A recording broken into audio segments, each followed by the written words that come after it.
ഇനി ഒരു കൂട്ടം കുടുംബങ്ങളുടെ ദുരിതത്തിന്റെ കഥ ഇതാ. പണം കൊടുത്ത് വാങ്ങിയ ഭൂമിയിൽ 20 വർഷത്തിലേറെയായി നികുതി അടയ്ക്കാൻ കഴിയാതെ ബുദ്ധിമുട്ടി ജീവിക്കുന്ന 20-ലേറെ കുടുംബങ്ങളുണ്ട് ഷൊർണൂരിൽ. മഞ്ഞക്കാട് കാഞ്ഞിരക്കുഴി പ്രദേശവാസികളാണ് ഇത്തരത്തിൽ ബുദ്ധിമുട്ടുന്നത്. സ്വകാര്യ വ്യക്തിയിൽ നിന്നും വാങ്ങിയ ഭൂമിയുടെ ഉടമസ്ഥാവകാശവുമായി വനം വകുപ്പ് കോടതിയെ സമീപിച്ചതോടെയാണ് ഈ കുടുംബങ്ങൾ പെട്ടുപോയത്. വനം വകുപ്പും സ്വകാര്യ വ്യക്തിയും തമ്മിലുള്ള സ്ഥലത്തിന്റെ ഉടമസ്ഥാവകാശ തർക്കം ഈ കുടുംബങ്ങളെയാണ് കെണിയിലാക്കിയത്. ആധാരവും റേഷൻ കാർഡും അനുബന്ധ രേഖകളെല്ലാം ഉണ്ടെങ്കിലും ഇവർക്ക് വില്ലേജ് ഓഫീസിൽ നികുതി അടയ്ക്കാൻ കഴിയില്ല. മക്കളുടെ വിവാഹത്തിനോ ചികിത്സാ ആവശ്യങ്ങൾക്കോ മറ്റോ ആയി ആധാരമൊന്ന് പണയപ്പെടുത്തണമെങ്കിൽ അതിനും നിവൃത്തിയില്ല. തദ്ദേശ സ്ഥാപനങ്ങളുടെ ആനുകൂല്യങ്ങളുടെ പട്ടികയിൽ നിന്നും ഇവർ പുറത്ത്. സ്വന്തം സ്ഥലത്ത് വീട് നിർമ്മിക്കാനോ സ്ഥലം ക്രയവിക്രയം ചെയ്യാനോ കഴിയാത്ത അവസ്ഥ. ഇങ്ങനെ ബുദ്ധിമുട്ടുന്നത് 20-ലേറെ കുടുംബങ്ങളാണ്. പല കുടുംബങ്ങളും കെട്ടിപ്പൊക്കിയ വീടുപേക്ഷിച്ച് വാടക വീടുകൾ തേടിപ്പോയി. ഈ ബുദ്ധിമുട്ട് തുടങ്ങിയിട്ട് വർഷം 20 കഴിഞ്ഞെന്ന് പ്രദേശവാസിനിയായ സരസ്വതി പറയുന്നു. ഞങ്ങൾ 20 വർഷമായി ഇവിടെ വീട് വെച്ചിരിക്കാൻ തുടങ്ങിയിട്ട്. ഇന്ന് വരെ ഞങ്ങൾക്ക് ഒരു ആനുകൂല്യങ്ങളൊന്നും കിട്ടിയിട്ടില്ല. പിന്നെ ഞങ്ങൾ എല്ലാ ഇത് വരുമ്പോഴും ഓരോ അപേക്ഷകൾ കൊടുക്കും. അപ്പോൾ ഇത് റെഡിയാവും എന്ന് പറയല്ലാതെ ഒന്നും റെഡിയാവണില്ല. നികുതി അടയ്ക്കാൻ പറ്റില്ല. നമുക്കൊരു ആധാരം വെച്ചിട്ട് കുട്ടികളുടേതിന് പൈസ എടുക്കാനോ ബാങ്കിലത്തെ ലോൺ എടുക്കാനോ ഒന്നിനും പറ്റില്ല. നമ്മൾ ഒരു വീട് കെട്ടിയിട്ട് വീടിന് നികുതി അടച്ചിട്ടിരിക്കണമെന്ന് മാത്രം. സ്ഥലം നമുക്ക് സ്വന്തമല്ല. അതെന്ന് സ്വന്തമാവുന്നു റെഡിയാവുമെന്ന് വിചാരിച്ചിട്ടാണ് നമ്മളിങ്ങനെ ഇരിക്കുന്നത്. എത്ര വീടുകൾ ഇവിടെ നിന്ന് ഒഴിഞ്ഞു പോയിട്ടുള്ള അവസ്ഥ?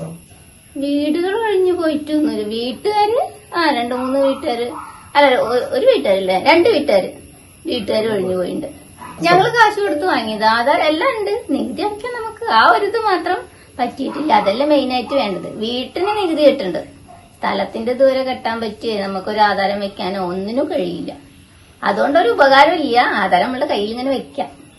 വേറെ നമുക്കൊന്നിനും ഉപകാരമില്ലാത്തൊരു ഇതാണെന്ന് മാത്രം. അറിയാതെ മേടിച്ചു പോയി. ഇനിയിപ്പോ നമുക്ക് വിറ്റ് കളയാൻ പറ്റില്ലല്ലോ.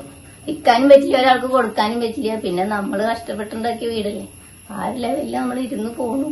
എന്നെങ്കിലും റെഡിയാവും എന്നുള്ളൊരു ഇതില് പ്രതീക്ഷയില് 20 വർഷമായി. 2003-ൽ ഈ സ്ഥലം ദുർബല പരിസ്ഥിതി പ്രദേശമായി പ്രഖ്യാപിച്ചുകൊണ്ടുള്ള വിജ്ഞാപനം വന്നതോടെയാണ് ഇവർക്ക് നികുതി അടയ്ക്കാൻ കഴിയാതെ പോയത്. അതിനു മുമ്പ് വരെ ചില കുടുംബങ്ങൾ നികുതി അടച്ചിരുന്നതായും പറയുന്നു. മാറി മാറി വന്ന സർക്കാരുകൾക്ക് പലകുറി ഇവർ പ്രശ്നപരിഹാരത്തിനായി പരാതികൾ നൽകിയതുമാണ്. പക്ഷേ നാളിതുവരെ ഒരു പരിഹാരവുമായില്ല. 10-20 വർഷത്തിന് മുകളിലായിട്ട് താമസിക്കുന്ന ജനങ്ങളാണ് ഇവിടെ ഉള്ളത്. ഇവർക്ക് ഒരു കല്യാണ ആവശ്യങ്ങൾക്കോ മറ്റോ എന്തൊരു ആവശ്യങ്ങൾക്കോ വേണ്ടി വന്നിട്ടുണ്ടെങ്കിലും ഒരു ലോൺ എടുക്കാൻ പറ്റാത്തൊരവസ്ഥയിലാണ് പോയിരിക്കുന്നത്. ഞാനും ഇവിടുത്തെ ഒരു താമസക്കാരാണ്. എനിക്കും വല്ല ഹോസ്പിറ്റൽ കേസോ പല ഘട്ടങ്ങളിലും നമ്മൾ സാമ്പത്തികമായിട്ട് ബുദ്ധിമുട്ടുന്ന സമയങ്ങളിൽ ഒരു ആധാരം പണയം വയ്ക്കാൻ വരെ പറ്റാത്തൊരവസ്ഥയിലാണ് നമ്മൾ കടന്നുപോയിരിക്കുന്നത്. ഇതിന് വേണ്ടപ്പെട്ട കാര്യങ്ങൾക്ക് വേണ്ടി പലതവണ നമ്മൾ പ്രയത്നിച്ചിട്ടുള്ളതാണ്. ഇതുവരെ ഒന്നും തന്നെ ആവാൻ കഴിഞ്ഞിട്ടില്ല. ഇതിനു മുമ്പേ ഒരു 3 മാസത്തിന്റെ ഉള്ളിൽ എഴുതി തരും എന്ന് പറഞ്ഞുകൊണ്ടാണ് ഫോറസ്റ്റുകാർ അന്ന് തിരിച്ചളന്നുകൊണ്ടിരിക്കുകയാണ്. പിന്നീട് അവർ കേസിന് പോയി. ഓരോ വട്ടം ആശ്വാസം ഉണ്ടാകുമ്പോഴും പിന്നെയും തിരിച്ചടികളാണ് വന്നുകൊണ്ടിരിക്കുന്നത്. ഇതിന് വേണ്ട നടപടി എന്തെങ്കിലും ഉണ്ടായാലാണ് ഇവിടുത്തെ ജനങ്ങൾക്ക് ജീവിക്കാൻ പറ്റുള്ളൂ എന്നൊരവസ്ഥയാണ്. സ്ഥലം മുൻപ് കൈവശമുണ്ടായിരുന്ന സ്വകാര്യ വ്യക്തിയും വനം വകുപ്പും തമ്മിലുള്ള തർക്കം ഏറെക്കാലമായി തുടങ്ങിയിട്ട്. കോടതിയിൽ പലതവണ സ്വകാര്യ വ്യക്തിക്ക് അനുകൂലമായി വിധി വന്നെങ്കിലും വനം വകുപ്പ് വീണ്ടും കോടതിയെ സമീപിക്കുകയായിരുന്നു. പ്രശ്നപരിഹാരവും കാത്ത് ജീവിതം തള്ളി നീക്കുകയാണ് ഈ കുടുംബങ്ങൾ. 20-23 വർഷക്കാലമായി ഈ പ്രദേശത്ത് താമസിച്ചു കൊണ്ടിരിക്കുന്ന 25ഓളം വരുന്ന സാധാരണക്കാരായ കുടുംബങ്ങളാണ് താമസിക്കുന്നത്. ഇവരെ സംബന്ധിച്ചിടത്തോളം ഈ പ്രദേശത്തേക്ക് കടന്നു വരുമ്പോൾ കൈക്കുഞ്ഞുങ്ങളുമായി കടന്നു വന്നവരാണ് ഏറിയ പങ്കും.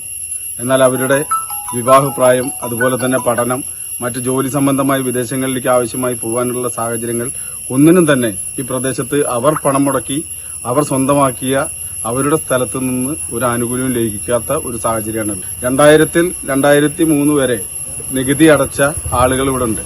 എന്നാൽ 2003 സർക്കാർ പെട്ടെന്ന് തന്നെ വില്ലേജ് ഓഫീസിൽ നികുതി സ്വീകരിക്കേണ്ടതില്ല എന്ന് പറയുന്നു. അതുമായി ബന്ധപ്പെട്ടുകൊണ്ട് ഞങ്ങൾ അന്വേഷിച്ചപ്പോൾ ഞങ്ങൾക്ക് നൽകിയിട്ടുള്ള സ്വകാര്യ വ്യക്തിയും ഫോറസ്റ്റുമായിട്ടുള്ള ഒരു കേസിന്റെ ഭാഗമായിട്ടാണ് എന്നാണ് അറിയാൻ കഴിഞ്ഞത്.